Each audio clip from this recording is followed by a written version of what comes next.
welcome in everyone here, of course, Red Sox Beat on CLNS Media, the leading online provider of audio and video coverage for your Boston Red Sox. At Red Sox, CLNS is the coverage for the network.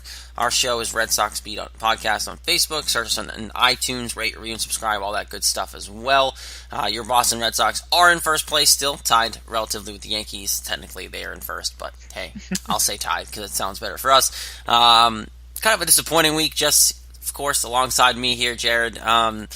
Just not the week we thought it'd be. Looking at the schedule, it seems like the Oakland A's just kind of have their number, and for some reason they only play well against the Red Sox. But overall, not a terrible week.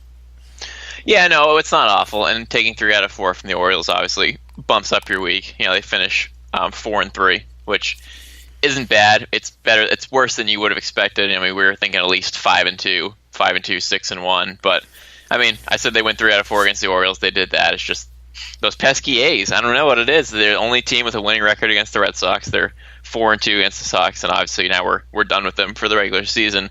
But I mean, for some reason they just, we can't seem to beat Sean Manaea, and we only won 2 out of 6 games, which is pretty bad. That blows my mind that we're done with them already. Like, I know. It's like it's only May. Hey, when we ever play the A's 2 different series by middle of May. I know, right? It's crazy. I'm okay with it because they can't seem to beat them. So yeah, right. And you get them out of the way. I can't imagine you're gonna have to play them again because they probably won't make the playoffs. So I think you're good there. But I think the 2 biggest stories this week: Carson Smith situation and Swihart. So let's start there with Carson Smith. He has shoulder subluxation. Subluxation, yeah. However you want to say it, I don't even know. But he's probably done. They're fearing that it's major. He's technically on the 10-day deal right now. That's concerning to me in a way that obviously it is. But like, this guy is a free agent after this year. He could be done in a Red Sox uniform before he's really done anything. Yeah, if he's done, that's the most pathetic Red Sox career ever, which is a huge shame after the great numbers he put up in his last year in Seattle. But then obviously at Tommy John, pitched a couple games, and then missed all of last season, and pitched the last month, and he was good, but only pitched a month. And now here he comes this year, and he's terrible in his first couple outings, and then he gets a little bit better, and then this. So, I mean, the whole thing's very weird because you have Smith throwing down his glove in frustration. All of a sudden, that turns into shoulder subluxation, which turns into him whining about how he was pitching too much and his arms fatigued, which turns into Cora saying, that's not true. We check with all our pitchers. He never said anything. So if his arm's sore, that's on him. And that was that. Well, I will say that's one thing that I love about the situation is that Alex Cora fought back at. Like, right. Carson Smith said, it must have been fatigue. Like, I've been pitching a lot, blah, blah, blah. And then Cora's like, not at all. Like, in what world would John Farrell have ever said that? Just, I hate to go back to it, but like, would he have ever? He would never have said, "No, that's wrong." Well, the thing about Cora is he's honest, and it's never a good look to quote unquote call out your players. I don't really necessarily feel like that's what this was because he was just asked. Well, no, Smith was kind of calling out his manager more than anything. Right, he was blaming the team for him being an idiot and throwing his glove, and Cora's just like, no. So I don't like that. I think that's better taken care of under closed doors, but I get why he did it because Smith called him out at the same time, and he obviously thought that was bullcrap. And he said he was going to talk to him about it. I don't know if he ever did. I mean, Smith didn't comment on what Cora said, so I don't know if it's going to go anywhere else or if it just ends here, or maybe they talked behind closed doors and that ended it. But I do like the honesty from Cora, and I know it's from a fan's perspective, which most people listening to the show are. It's nice and refreshing to hear a manager just kind of say that's not true. That's not what happened. Yeah, because most managers, and including John Farrell, would be, when we're handling it, we'll take care of it, and he might think that's fine. We kind of monitor our players and we have it under control and just kind of let it go. But I respect the fact that Corey knows he's in this market. He goes out, he has a player call him out, he's going to go, no, we check with our players all the time, and if Carson really wasn't healthy or didn't think he was, we check with them all the time, and and he even said, he was yeah, there was a time last week that we asked him if he was good to go, he said he was tired, so we didn't pitch him, and the 8th inning went with somebody else, so he's right. We ask them all the time because we don't want that to happen, so if he was tired, that's news to us because we ask them all the time, and it's smart on Cora's part too, because if he gave the John Farrell line, we'll figure it out and we'll talk internally. Then everyone's just like looking for answers. They're just like, so is his arm fatigued? Did they overpitch him? Like it just leads to like endless questions where we're just wondering what the heck's going on instead of being like, oh, this happened. This is what's going on. Exactly. No questions. We have no questions now. We know exactly what's happening. Yeah, so that's what I love about it, and it's a weird situation because like, if it's really shoulder fatigue, how much can shoulder fatigue cause this kind of injury just by throwing a glove? Like, how hard did he throw the glove? Like, that's what gets me is that how messed up is your arm in the first place? That's what gets me is like throwing a glove is just like throwing one more pitch. So is it really like that kind of incident can cause something unless he was that sore and tired and didn't say anything? At that point, it goes back to Carson Smith. Would he have subluxed his shoulder on the next pitch or two he threw? Was it that bad? Yeah, like if he stayed in, was he going to do it on the mound? Right? That's what I'm wondering. Like, what? I mean, yes, I know throwing a glove is different than throwing a baseball, but you throw a baseball a lot faster. So if you're throwing a glove against like a seat or like a wall, how does that do that?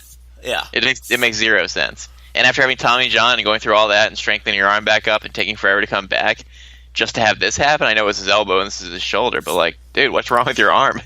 So what's my now question is like, what does this do from here? One, does Carson Smith pitch in a Red Sox uniform again? We don't know until we really know how long he's supposed to be out. Like if they say it's major, there's a longer timetable, then he's gone. Like he's done. It's going to be a long issue. It's going to linger like the other thing did. Obviously, it was Tommy John, but like he's done. Now, if it's day to day, then you'll get to see him again. But what does he come back as? Is his shoulder too fatigued to pitch the rest of the year?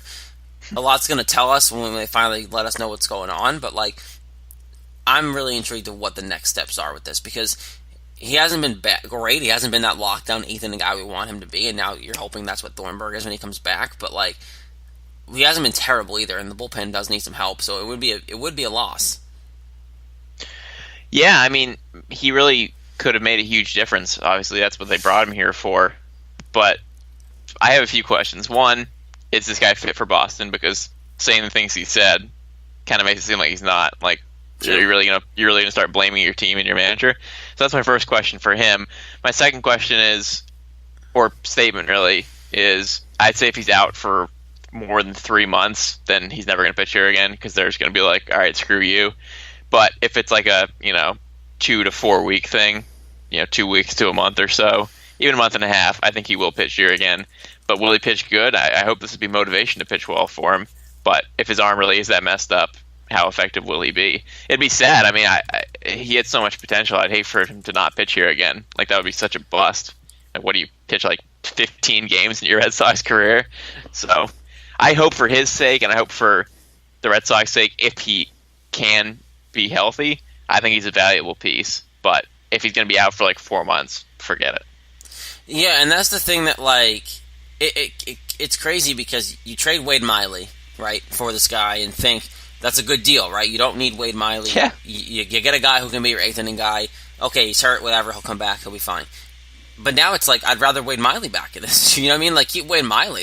He was at least, like, consistent and pitched a lot of games. Like, and he got 8 innings. Wins. Like, that's the thing, is like, this guy, Carson Smith, now is like, okay, nah, I'm over it. If you're going to play, if not, you're done. Yeah. He's Wade Miley 8 innings. Carson Smith isn't eating anything. Yeah. So, I mean, yeah. I mean, to this point in their careers, even though Miley's was a short one with the Red Sox, Miley's had a better Red Sox career than Smith has, which is pretty sad, but it's true. I don't know. Well, obviously, we don't really know where this one's going to go until we get the diagnosis completely. We haven't been told that yet. So, in terms of like timetable, when's this 10-day DL up? I think he was placed on it like 2 or 3 days ago. Still pretty recent. Okay, so maybe 3 or 4 days ago. We'll know sooner rather than later what's going on.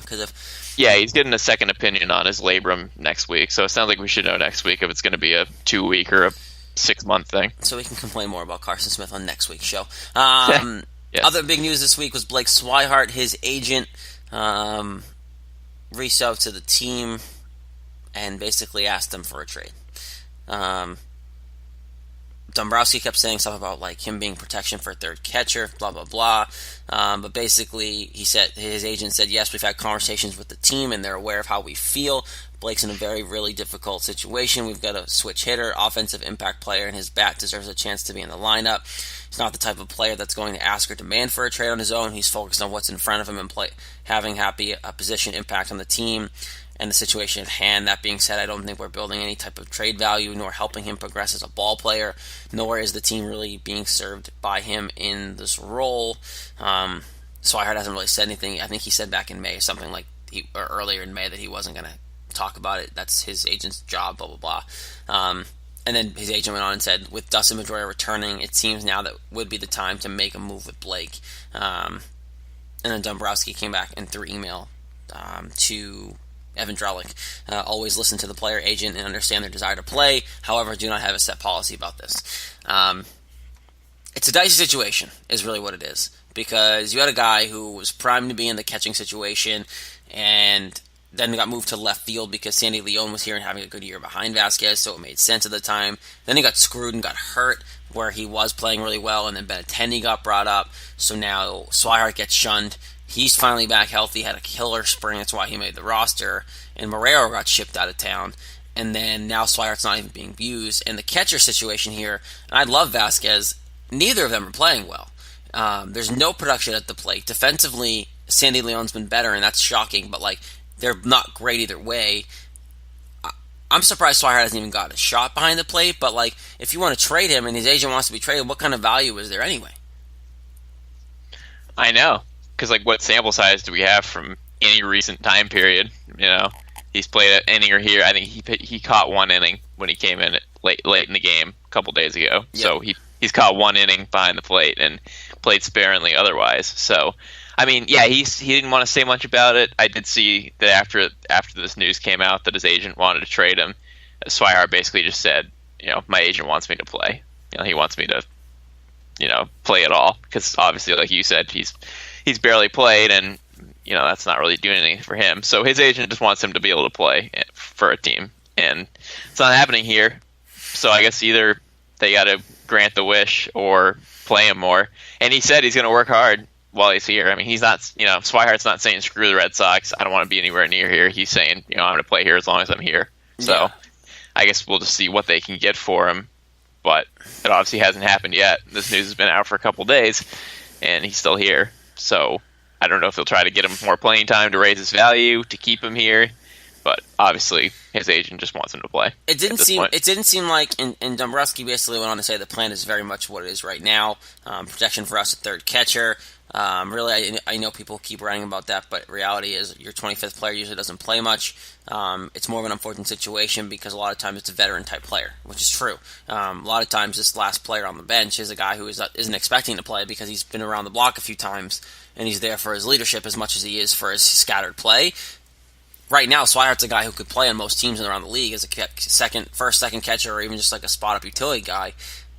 He's playing the role of a washed up, or not really washed up, but like a veteran piece who isn't expecting to play every day anymore as a kid who wants to play every day. And it's unfortunate because he's filling a need where he is an emergency catcher, which, again, surprised he really hasn't got a chance here because the catching has been awful.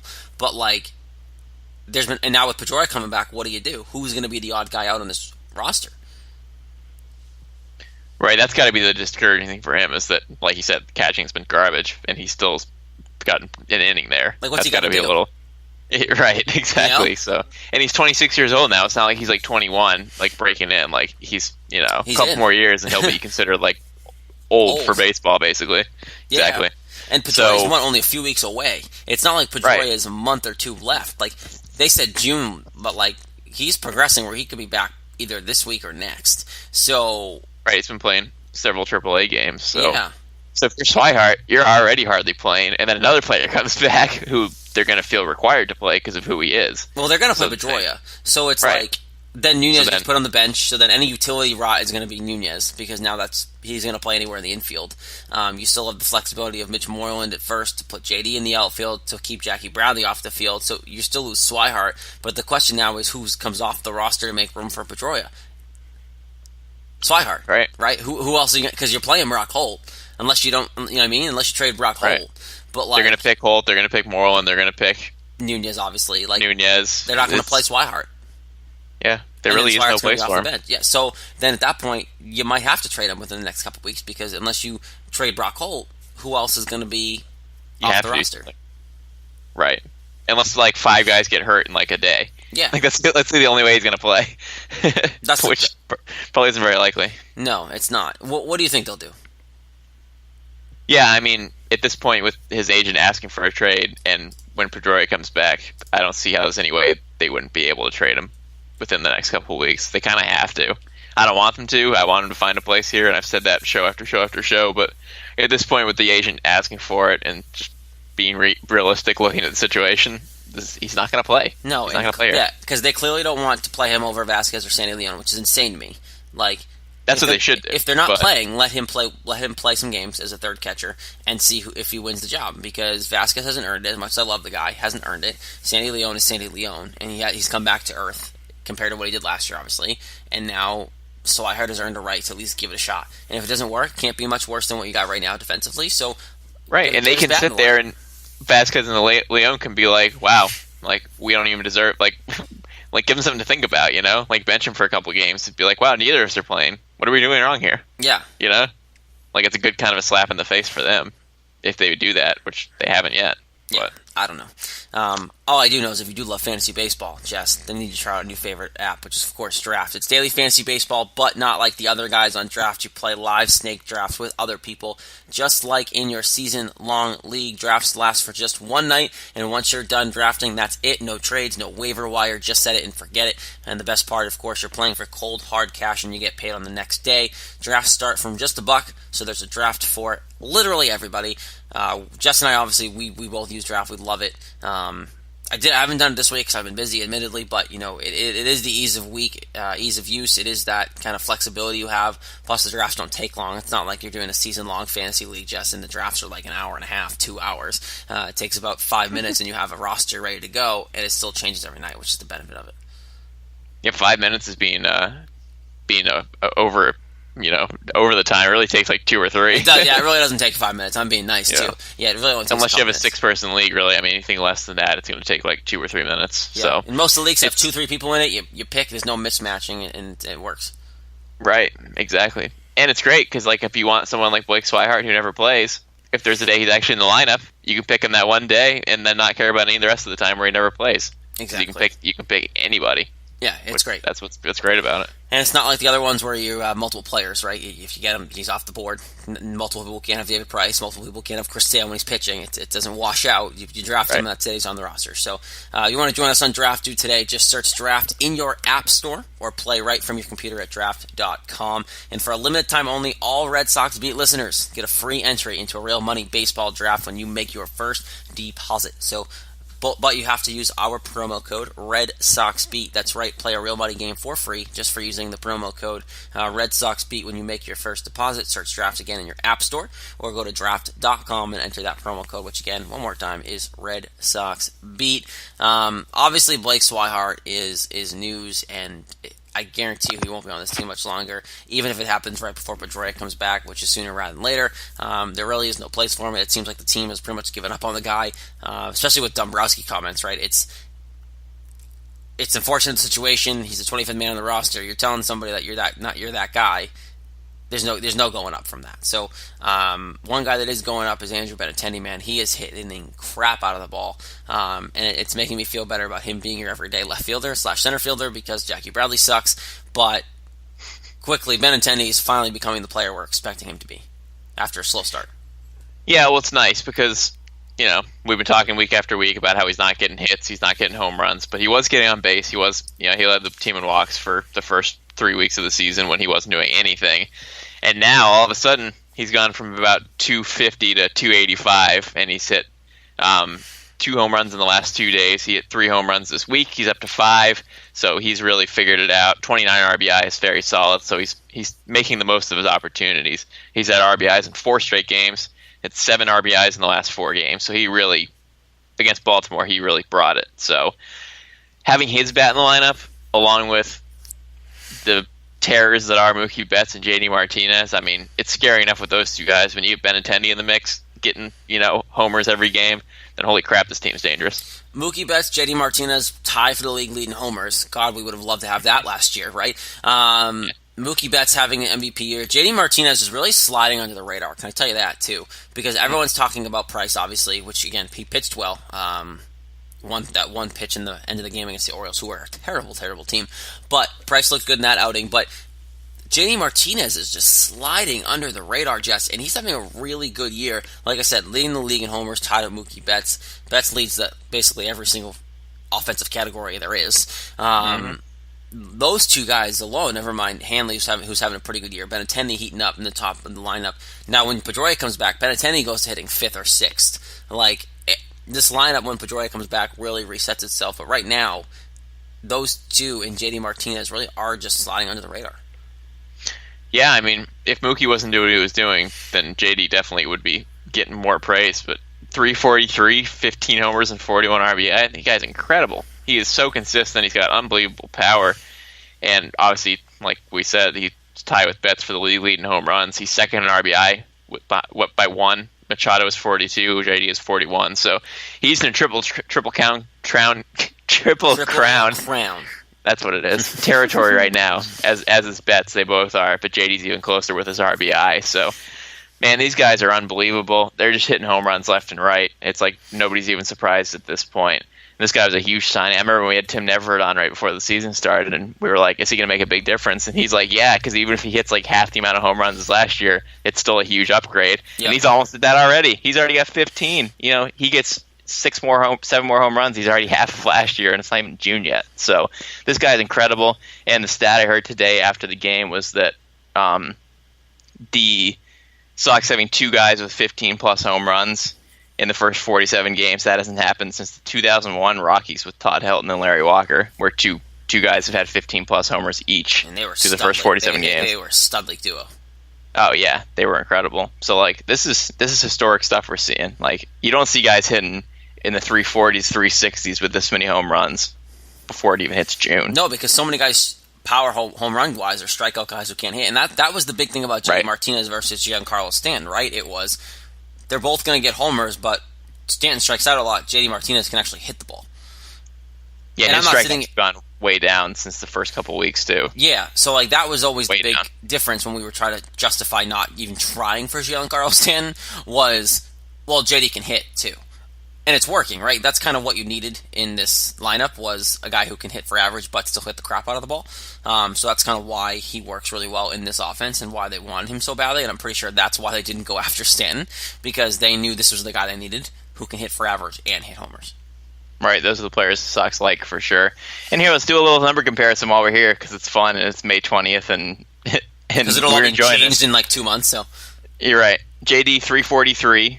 Giancarlo Stanton, 263. He's 80 points ahead of him. Yeah, you knew that was coming. That one's more obvious. 15 homers for JD, 11 for Stanton, and 41 RBI for Martinez, 27 for Stanton. And Stanton has 60 strikeouts to JD's 50, so he's got 10 more strikeouts already with his 80 points less of average. And JD has 60 hits and 31 runs. Stanton's 45 hits, 15 less, and 32 runs. So the only stat that Stanton is beating JD is with one more run, and that's it. So I'd say that JD is thoroughly whooping him in almost every single category. Yeah, and that's beautiful. And that's the pure hitterness of it. He has worked hard to get to the point where he's a pure hitter. Most of his home runs have been coming opposite field. JD Martinez has more power oppo than he does over the monster. He's got to be one of the strongest guys in the league with his power. I mean, and it's so smooth, and that's. I think it'll come more to attention once the Celtics are done, because once that series is over or whenever their run's over, then you have all the attention. It'll be at that point where everything else is in break.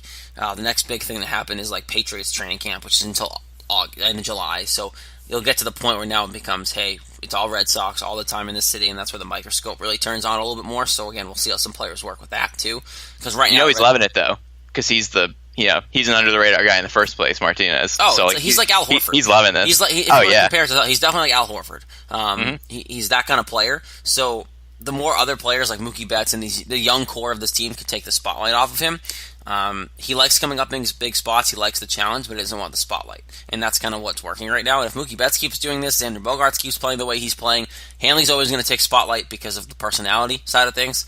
It works out well. It really does. So that whole mantra, you bring Pedroia back in a couple weeks. Pedroia probably comes right back and hits second. I can't imagine they'd put him anywhere else. I don't know about that. I've heard a lot of people thinking he'll hit like 6th or 7th and just leave the top of the order how it is. I wouldn't hate it. Like, I'm not saying putting him second is the right thing to do, but they might just do it.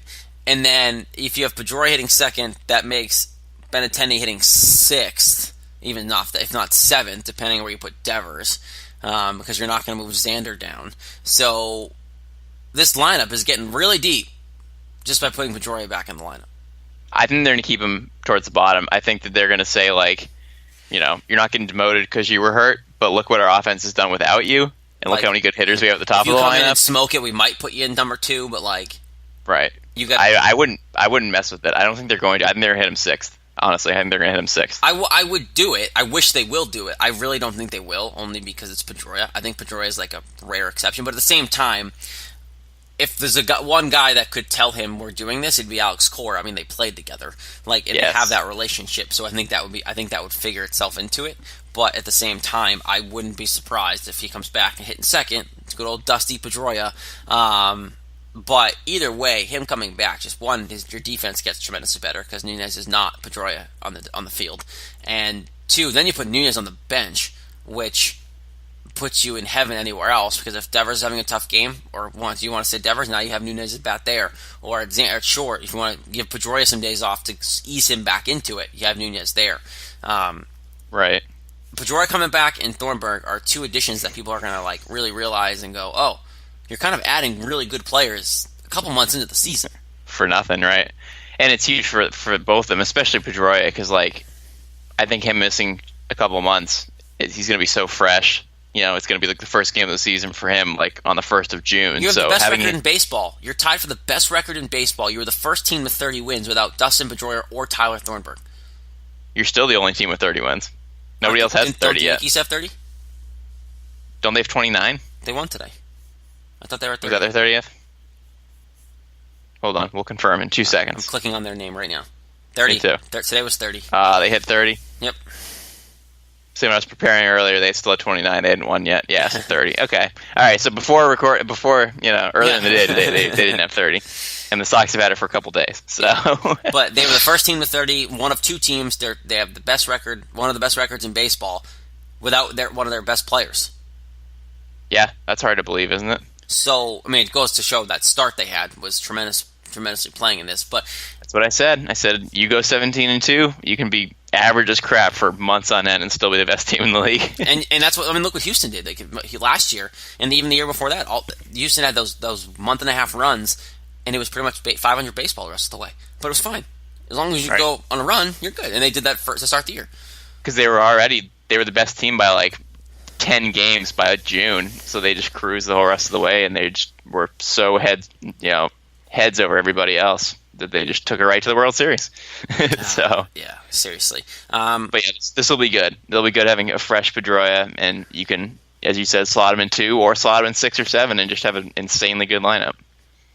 Before we get to predictions, and obviously we'll probably have more of Pedroia timetable next week, because it seems like this week's going to be pretty important to understanding when he's coming back, and that'll influence the Blake Swihart thing. So the next week will be a big show in terms of timetables and things like that. So definitely hit that subscribe button on iTunes so you can get it automatically on Monday morning at 5 a.m. when I have this thing scheduled to be released.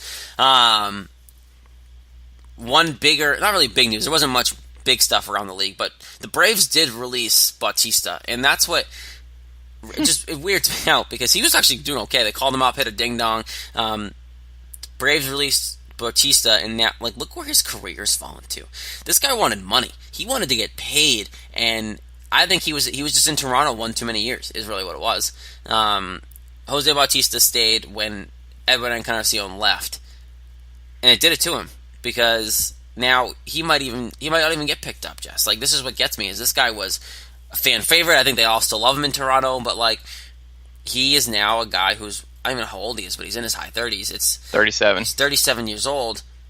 What's going on with him? Is he going to even get picked up by another team? I don't think so. I think this is it for him. I mean, he got signed by the Braves. He hit 2 home runs, but he went 5 for 35 for a 143 average, and he can barely play the field anymore at all. So they said, "See ya." Yeah, I think his career's over. I mean, I don't want to say something that could be untrue, but he's a classic example of steroids, isn't he? He really is. I mean, look at his career. He did nothing for he was like a 10 to 15 home run hitter for the first 4, 5, 6 years of his career. And then all of a sudden he goes from 13 in 2009 to 54 in 2010, and then he slowly, 54, 43, 27, 28, 35, 40, 22, 23. Like, that's a big drop off. That just screams steroids to me. And he did it in his, low to mid 30s. So it seems like a classic steroids swing of numbers to me. Could be wrong. Hope I'm wrong. I don't want anyone to do that. I believe it. It definitely makes sense. And now look how much he's dropped off. Right. I do agree. I don't think he's going to get picked up. I think his shot to remake himself was the Braves taking a chance, see what he had. I mean, the Braves are a good team this year. Which is also crazy because the Braves and the Phillies are leading that division, leading the charge. But this guy, that was it. That was the shot. I'm like, oh, good. He got picked up by the Braves. Let's see what happens. Nothing. Absolute nothing. Probably one of the more overrated players in baseball. Well, that's the thing. Even though he still hit a couple home runs, in the low 20s the last couple of years, his averages were garbage. 203, 234. I mean, the guy hasn't hit over 250 in the last 4 years. So, he can't do anything. All he does is hit home runs, and those are even down from before. So, the last 3 years, he just fell off the face of the earth. So, I think that might be it for Mr. Bautista. If you're 37 years old and you can't even stick around with the team, then you're probably not going very far. No, definitely not. So, which is unfortunate because I do like it. His presence in the league is definitely felt when he's in the league. But I think his peak was when he had that bat flip with Toronto in the playoffs. That was Bautista's peak. Maybe with steroids, who knows? But before we get out of here, let's predict the week here, Jess. And it's a week where you're off the road for a little bit, and then you're coming home to play those pesky Braves as well. So it's really I'm intrigued for that series. But first, you have Tuesday, Wednesday, Thursday. Monday's an off day. 3 in Tampa against the wonderful Rays in the best stadium in the league. Yes. Best stadium ever. God, I can't even say it with a straight face. Chris Sale goes game 1, David Price goes game 2, and Drew Pomeranz goes game 3. Jess, what do you got going on against Tampa? You know what? Sweep. Going sweep. Going into the Trop, the greatest stadium in the world, getting the sweep. Sale and Price feel pretty good about those. Pomeranz not so much, but he's got to figure it out at some point, so maybe this is the week he figures it out.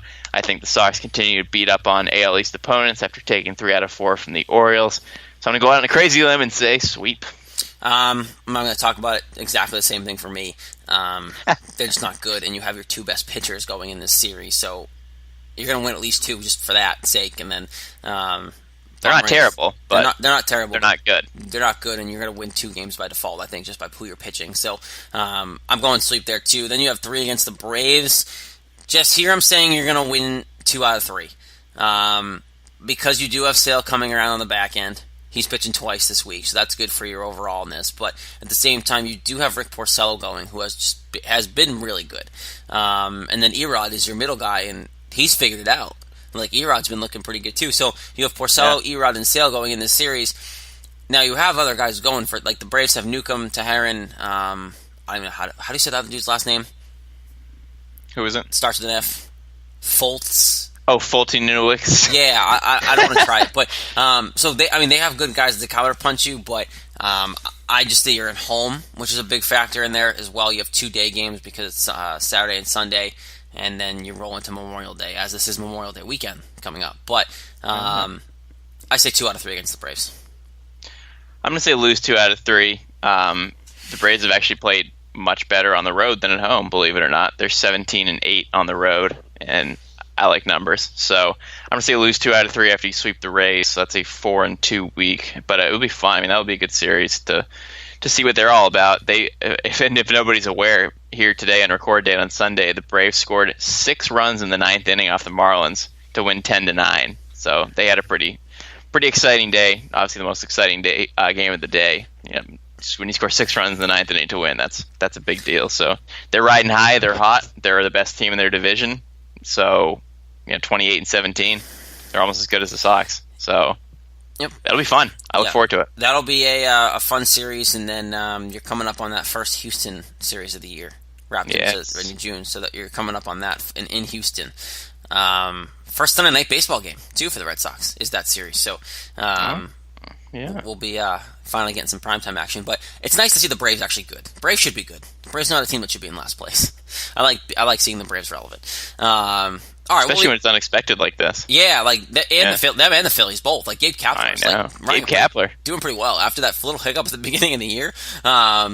He's been doing well. He's got a good group, and he's apparently sending something right in the clubhouse, pushing the right buttons. So he's got a young team. I think that's part of it too. I think the youngness of that team is really kind of putting blinders on to what they're really doing. A lot of first year managers having success this year. Cora, Boone, Kapler. That's good stuff. Boone. Ugh. He's not good. He just got inherited. He inherited a team. Hey, they still have a good record. He needs their manager. They do. They do. It's a shame, though. Giardi kind of got screwed in that situation. But either way, it's fine. It's the Yankees, so I really don't care too much. All right, we'll leave it there. Don't forget, at Red Sox CLNS on Twitter, on iTunes. You rate, review, and subscribe to the Red Sox Beat podcast. Amazingness. Next week's going to be a big show with timelines, so definitely subscribe there as well. Don't forget our good friends at Draft as well. That is Jess Thomas on that side. I'm Jared Scally on this side. We'll be back next week. Red Sox Beat here on CLNS Media.